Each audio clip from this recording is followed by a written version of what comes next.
I never really go into the practice room saying, okay, I have to warm up, but I think it is very important and essential that you warm up. Okay, if you want to try to avoid any type of cramps, carpal tunnel, all that stuff comes from not actually warming up. So first thing I like to do is just grab some sticks and just stretch, number one. Okay, and I just do two very basic stretch exercises. Basically what I do, you can start off with one stick. Some people really can't do it with two sticks at one time, but basically just take both of your hands, put it each end of the stick, and bring one hand around and hold it and try to get as flat as possibly can, keeping both hands all the way on the stick. It's a great exercise to stretch your wrists, your forearms, all that. You'll feel it when you do it. Same thing with the other one. And each time you do it, you hold it about 10-15 seconds will be sufficient. And then do both.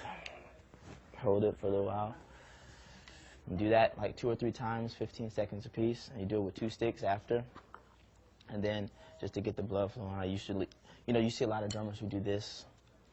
But, it's cool, but I would like to get more weight. So I try to put each stick to the ends like that and hold at the butt. Do this for a little while. Stretches all of this, a little weight. Okay. Okay, so after I do that for a little while, probably like 5 to 7 minutes of stretching. Usually I don't even use practice pads. I like to use surfaces with no rebound, such as a bed, pillow, couch, even your leg really. Doesn't really have a lot of rebound.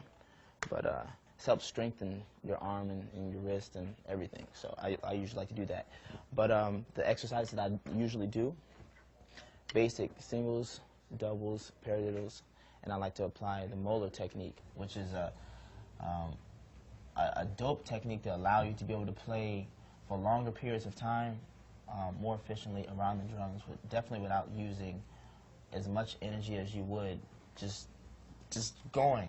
Basically, just break it down really simple. It's 3 hits on each hand. Okay, it's a downstroke, it's a tap, and it's an upstroke. Okay, all in one motion. Okay, you want to try to get this whipping action.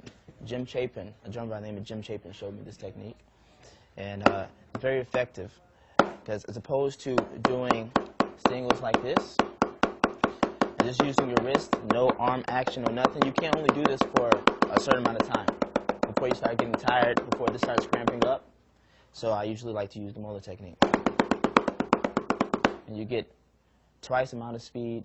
You're not as tired after 15 minutes of doing it if you have to, and it's just a great way of building your speed and also precision around the drums. Okay, so first I just like to do that for about 5 minutes and alternate.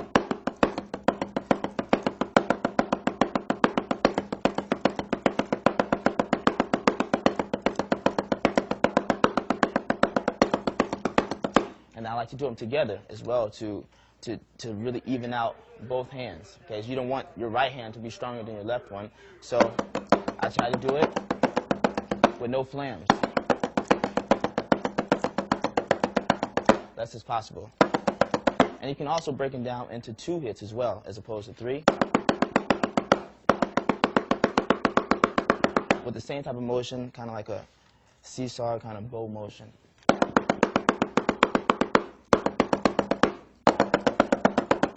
And back and forth.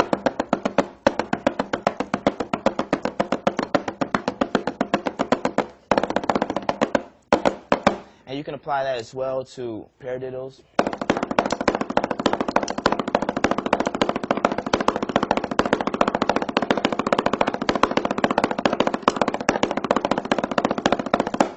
And just regular singles as well.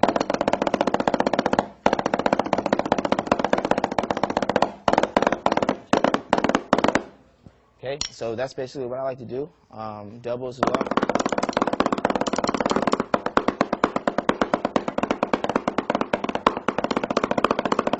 And just play around. Just keep doing it, until you feel warm.